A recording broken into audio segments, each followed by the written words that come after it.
इस बात का व्यक्तिगत रूप से मैं आपको कह रहा हूं, आप सब आए हैं तो कह रहा हूं कि हमेशा इस चीज का ध्यान रखें कि जब भी किसी परीक्षा की तैयारी करें तो बड़ी शांति से करें। किसी को मत कहो कि मैं किसकी तैयारी कर रहा हूं, सिर्फ दो चार लोगों को पता होना चाहिए। रिजल्ट आएगा तब दुनिया अपने आप देख लेगी। दूसरी बात, हर भाग के लिए एक एक मैटर रखे, चाहे नोट्स रखो, चाहे किताब रखो, जो भी रखो। आप किसी को पूछो मत मुझे क्या पढ़ना है, क्योंकि हर व्यक्ति अलग अलग राय देगा और उस राय में आप कंफ्यूज ऐसे होंगे कि आप लास्ट में डिसीजन नहीं ले पाएंगे कि मुझे किस किस मटेरियल को देखना है। हर भाग की एक ही किताब लेके और फिर गायब हो जाओ। फिर मत देखो कि क्या चीजें हो रही है दुनिया में। फिर आप इतना काम करिए कि अपने उस सिलेबस को बार बार पढ़िए, उसको जितना आप रिवीजन कर सकते हो करिए। इस फोन को जितना साइलेंट करके रख सकते हो रखिए। आप जितनी ज्यादा मेहनत कर सकते हो करिए। इससे पता दो फायदे हैं, एक तो रिजल्ट मिलेगा, दूसरा व्यक्ति अच्छे हो जाएंगे। व्यक्ति अच्छा होने का क्या मतलब है, जब आप अपने आप को इतना पढ़ाई में डाल देंगे ना, तो ना तो आपको गलत आदतें पड़ेगी, ना आपको गलत चीजें याद आएगी, ना आप अपने आप को गलत लोगों के साथ डालोगे, ना आप अपने आप को इन चीजों में संलग्न करोगे जो आपका समय खराब करते हैं। इसलिए कहते हैं कि पढ़ाई दो चीजें देती है, केवल नौकरी नहीं देती बल्कि एक अच्छा व्यक्ति बनाती है आपको। और जितनी बढ़िया से करोगे उतना आपका परिवार भी आपसे खुश होगा। और मैं तो सिर्फ यही कहता हूं कि जब इतनी दूरी से यहाँ पे आए हो और यहाँ आके आप घर के भोजन को त्याग कर यहाँ का जब आप पीजी का या हाथ से बना हुआ भोजन कर रहे हैं, तो मुझे लगता है कि आपको तैयारी भी उस लेवल की करनी चाहिए। आपके रूम में आपका कोई भी व्यक्ति दोस्त 12 बजे 11 बजे भी आता है तो आप पढ़ते हुए मिलने चाहिए। ठीक है, थोड़ा बहुत रेस्ट करिए, लेकिन पढ़ाई के साथ कभी कोताही मत करना। ये 3 या 4 साल की है, आगे का पूरा जीवन बाकी कार्यों के लिए पढ़ा है। ये याद होने की क्षमता है 26-27 साल तक आते आते खत्म हो जाती है। ज्यादा से ज्यादा व्यक्ति 30 साल तक पढ़ सकता है, उसके बाद नहीं पढ़ सकता, फिर जिम्मेदारी आ जाती है। आप ये मत सोचना कि हर दिन आपका समान रहने वाला है। आज पैसे आ रहे हैं, कई बार घर में ऐसी स्थिति होती है, मैंने देखा है ये स्थितियां। मैंने बहुत निकट से एक दो मेरे स्टूडेंट को देखा। मेरी एक स्टूडेंट थी जो दिल्ली पढ़ रही थी, आईएएस की तैयारी कर रही थी, बहुत शानदार तरीके से उसकी चल रहा था, फर्स्ट अटेम्प्ट था। बीच में ये कोविड की स्थितियां आ गई, वो बच्ची घर आ गई। घर आया और कोविड में उसके पिताजी की डेथ हो गई। पिताजी की डेथ होने के बाद में अब वो केवल एक बच्ची बची। माता की हिम्मत नहीं है कि उसको भेजूं, पीछे इतना खर्चा भी नहीं है। वो बच्ची दिल्ली विल्ली छोड़ के और घर बैठ के पढ़ रही है। घर बैठ के तो क्या पढ़ाई होगी।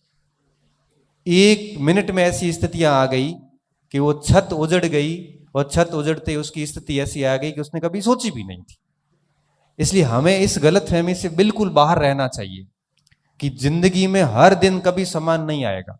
आज आपको मौका मिला हुआ है ना, आप देखना 1-2 साल बाद आपको पश्चाताप होगा कि कितना प्यारा अवसर था मेरे पास, घर वालों का पूरा सपोर्ट था, वहां बैठे थे आराम से, वहां पे टेस्ट दे रहे थे, वहां पे खूब पढ़ रहे थे सब दूसरे लोग, आप तो नहीं पढ़ रहे थे। सब लग गए, मैं रह गया।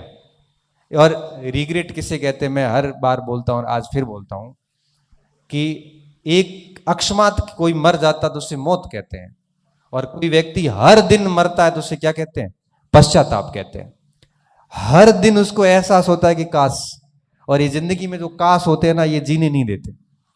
फिर आपको एहसास होगा, लेकिन बेटा बहुत देरी हो चुकी होगी, और फिर आप वापस नहीं आ सकते, चाह के भी आप फिर पढ़ नहीं सकते। इसलिए कहता हूं कि जो ये अवसर मिला है ना, इसको आप यूं ही जाया मत करना। यहां से कोई न कोई बढ़िया परिणाम लेके निकलना, हम सिर्फ इतना ही कह सकते हैं। बाकी बड़ी इच्छा सी होती है कि हर बच्चे को एक व्यक्तिगत तौर पे समझो कि सुबह उठने से लेके शाम को सोने तक के टाइम को यूटिलाइज करो। एक एक मिनट बड़ा महत्वपूर्ण है। एक एक मिनट जाता है ना, आपको पीछे रखता है। आप सोचिए, जिस समय आप आराम कर रहे हैं, जिस समय आप पार्टी कर रहे होते हैं, जिस समय आप गप का लग रहे होते हैं, उस समय कोई न कोई बहुत गहनता से मेहनत कर रहा होता है। आप सोचिए कि वो बच्चा आपसे फिर आगे जाएगा और फिर कुछ नहीं होगा। तो हम लोगों की जो बातें होती है वो सिर्फ यही आपको कह सकती है कि करना आपको है। इस खेल के खिलाड़ी असल में आप हैं।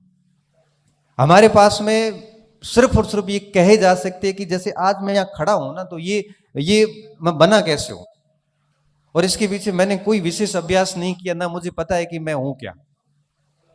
मुझे इतना पता है कि मैं कल सुबह जब घर से निकला था, तो उससे पहले मैं ब्रिटिश भारत में न्याय व्यवस्था टॉपिक पढ़ के उसके 4 पेज के नोट्स बना के कोचिंग जाके एक क्लास लेके कॉलेज जाके 2 घंटे पढ़ा के 3 बजे वहां से निकला हूं। उससे आज का दिन मेरा गया, क्योंकि आज मैंने कोई क्लास नहीं ली। मुझे सिर्फ इतना ही पता है। और पिछले 15 साल से ऐसा कोई शायद दिन नहीं गया होगा कि पढ़ाई नहीं की होगी। लिख लिख के, और जब वो रजिस्टर देखता हूं ना, आज भी ऐसे अकेले खड़ा होता हूं, रजिस्टर देखता हूं, खाली पड़ी 50-60 पेन, जो मैंने वर्जन 5 पायलट वो पेन है खाली कर करके जो साइड में डाली हुई पड़ी है, वो जब देखता हूं तो बड़ा सुकून मिलता है कि मेहनत की है और अच्छा लग रहा है। बस ये ऐसा इन्वेस्टमेंट है जो आपको इतना रिटर्न देता है जिसकी कल्पना आपने कभी नहीं की होगी। इसलिए कह रहा हूं कि एक एक मिनट की इंपोर्टेंस को समझना, इसको बर्बाद मत करना। और 1 साल 1.5 साल 2 साल तक अगर आप ढंग से लग जाते हैं तो मुझे लगता नहीं है कि रिजल्ट रिटर्न नहीं मिलेगा। बाकी एक वो बात आती है ना कि भाई किसी को कोई बच्चा कहता है मुझे सर याद कम होता है, कोई कहता है सर मेरा दिमाग ठीक नहीं है, मतलब मुझे ठीक चीजें याद नहीं होती है।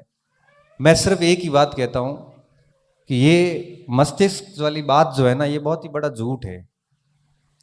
याद तो मुझे भी नहीं होता था, मेरे भी 10वीं में 49% ही बने थे, खूब रटने की कोशिश की थी, याद ही नहीं आई परीक्षा में। याद तो मुझे भी नहीं होते थे, 12वीं में भी ऐसा ही कुछ हुआ था।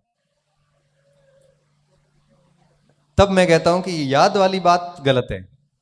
सच ये है कि आपने सीमित मटेरियल को लेके न तो शॉर्ट नोट्स किए, न उनको 8-10 बार पढ़ा।